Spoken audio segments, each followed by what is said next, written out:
کمیته زنان تاجیکستان میگوید کارمندان آنها حجاب هیچ یک زن را از سرش نکشیدند. این موضوع امروز در نشست مطبوعاتی مطرح شد و مسئولان این نهاد گفتند سال گذشته 48 گروه کاری یک جایه با مقامات انتظامی ریدهای فرماندهی سر و لباس گذراندند.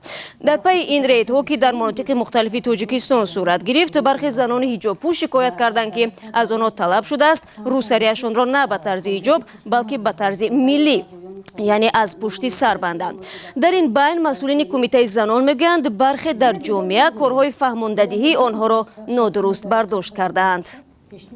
رومال تاجیکانه سیر است، سطر است، یعنی سرپوشانی سر است و هیچ کس تو از جانب کمیته کار با زنان و عائله نگفتند که مثلا سری لوچ گردید یا سرتون لوچ کنید. ما تنها وقتی که ترغیبات میبریم همه وقت میگوییم که رومالتون تاجیکانه بندید.